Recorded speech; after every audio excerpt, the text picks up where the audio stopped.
Welcome to Bokeh. My name is Quaid Wooten, I'm Jeremiah Green. And I'm Micah Grunewald. and this is a show about filmmaking and everything relating to film. We don't want it to be a how-to, because there's plenty of how-tos out there. The main emphasis of this show will be the film school experience. We're not professionals. No. Not in the least. No. We're better than a lot of people, and worse than so many out there. The important thing is we want to learn, and we want this to be a journey where you see us learn and grow as we... Yeah.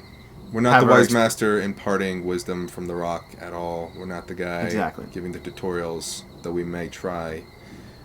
We are film school students, and we are telling you our experience through our lives as filmmakers, and particularly right now film school, because that's going to be the next 2 to 4 years of our life. And if you're wondering about going to film school or what film school's like, or you never had that experience, or you're just vaguely interested in us or film, then hopefully you'll enjoy what we'll do. I'm an aspiring writer-director. How original. Oh, yeah. That's what I'm doing as my major at film school. Writing, directing. I would love to write and direct my own films. I have a slightly queasy feeling even thinking about directing someone else's script. So it's really where I want to go. And yeah, like I said, how original. Don't we all want to be that? So now I'm you. Well, actually, I don't want to be a director. I mean, I'm fine with directing, but mainly I just like to get my hands on cameras and try to tell the story through a camera. So my emphasis is going to be cinematography.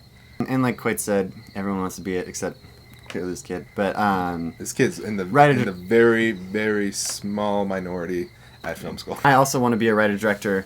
But that is something that's interesting that you bring up, is the fact that most kids go into film school wanting to be a writer-director. At orientation, probably about 90% of the kids will think they want to be a director. Yeah. And then at our school in particular, I think we're 10th in the nation for cinematography, which I heard from somebody. I don't know if that's true, so don't quote me on that. Probably not. But our program is very oriented towards cinematographers, so at our school, you'll see a lot of... Very equipment.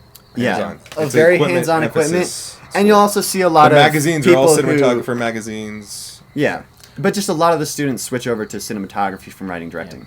Plus, the first week, every class I heard a lot of emphasis, like, the less you can portray about your story through actual writing of the scripts, the better. So the more that you can tell with subtle things or with just the camera, it's going to tighten up your film a lot. Wasn't it Alfred Hitchcock who said something to the fact that treat all films as silent films? The dialogue shouldn't be the emphasis. If you can show it through visuals, do it. The very first project you're assigned has to be a silent film. So you have to show a story with just the camera work, no dialogue. You're allowed music and whatever audio comes out of the camera, but honestly, you should be cutting out that audio anyways because it doesn't sound great. We should probably talk about the school in general. We've given you a little bit, but it's Colorado Film School. It is connected to the Community College of Aurora and I believe, Santa Fe University down in New Mexico. So it's a weird in-between school that has a lot of connections with other schools, and there's plenty of other connections it has. I don't know if this means a lot to most people, but it sort of means a bit to me.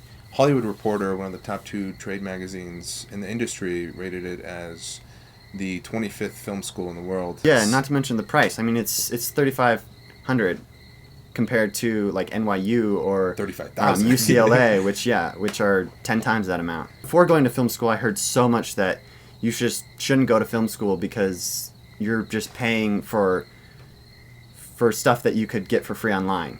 And I have not experienced that at all. I mean, there's so much here. Yes, you can learn a lot of it online, but there's so much here that I've learned through my experience, and just like being on sets, you can't learn that online. And meeting certain people, you can't learn that online. And I've heard over and over again that it's the connections that you make, Which is already getting true. I'm only 1 week in, and I'm already meeting a lot of people that are just as passionate and interesting and talented. But also, as much as we're talking about that, the school is very much about championing the story and the script particularly, and this is why you get a percentage on the script when the system actually goes into effect fully. So yeah, I really noticed the emphasis on story this semester. This is my 3rd semester. I'm in production 2, and kind of the big deal in this class is have your script ready and done. It needs to be good. It needs to be ready to shoot almost. Our school's really heavy in actually getting you to make films. I don't think most other film schools make you make as many films as you're going to make at CFS, Colorado Film School. especially just the first semester is such a trial by fire, from what I hear, compared to other schools. And to weed out everyone that doesn't want to be there, truly, and also to really make sure people know what they want to do so they don't waste their time 3 semesters and decide they want to be an editor instead of a producer or a writer or something like that. All things film related, we're going to talk about some movies that we've watched recently. I saw Les Samurai, which was a late 1950s film or 1960s by a French director, Jean-Pierre Melville. Probably saying that horribly, his last name.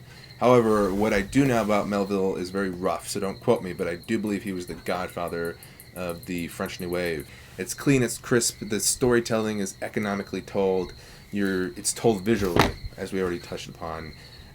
Very little dialogue, and it satisfies you and inspires you. I had a short script written for about 6 months now. No, for like a year. And it inspired me, it's reinvigorating me. I'm writing that script again in a different way. I have way different ways to shoot it. I have complete new interpretations of the characters in that script, and it's all because of just one film. So a movie that I watched just recently, yesterday actually, was Children of Men. That was a very inspiring movie for me. Mainly, I mean, the story was amazing. They tried to do a sort of documentary film, but also keeping it feature film looking. But his name is Emmanuel Lubezki. I think that's how you say it. Yeah, he's a great cinematographer. Yeah, he really did amazing long shots. Just like, if you're not looking for it, you'll miss it. Is one take. Yeah, because it starts out from the outside of the car, then it goes in, and then in front of them, and then behind, and it's like, holy crap. Yeah. It was really cool. Very inspiring. The movie I watched recently, which I'd seen before, is Scott Pilgrim vs. the World. I watched it again because someone read my script, and they said it reminded them of that movie, and 2 people told me that, and that made me think twice about my film and make me rewatch that movie, which it's not similar. I mean, it's similar in style, but very different in story, obviously. But I just rewatched that movie, and that movie is the bomb. It's amazing. I watched it the first time. Neither have I, but I'm adding on commentary. I'm like, it's the bomb. I've watched it. Edgar Wright directed it, so I feel confident in saying that it's the bomb. Yeah. The first time I remember watching it, I was really young, and I think we turned it off because we just didn't know what we were watching, and it was just silly. And the second time I watched it, I'm like, yeah, okay, that was all right. This time I watched it, it was phenomenal. I laughed out loud so many times. And Edgar Wright in transitions, I don't know what it is, but I'm seriously taking a lot of notes and stealing a lot of tricks from these transitions, because... Well, not stealing, borrowing. Stealing is fine, bro. We all steal. That's right. Stealing in a very professional form of way. Yeah. He's stolen. Yeah. Obviously. I mean, filmmakers steal from each other all the time. It's all about adding that new twist on it that makes it original. And that's what Edgar Wright did in that movie, which is, I mean, the probably closest movie to what a video game would be like that could ever probably be made. Yet it's comically hilarious. You care about all the characters, and they just delve so deep into so many issues in just an hour and 45 minutes. It was great. Hopefully you've gotten some idea of what it's like for us right now in our experience. We're going to get a lot more personal as the time goes on, and remember, this is a show relating to film in any way from our perspective, and thanks for watching.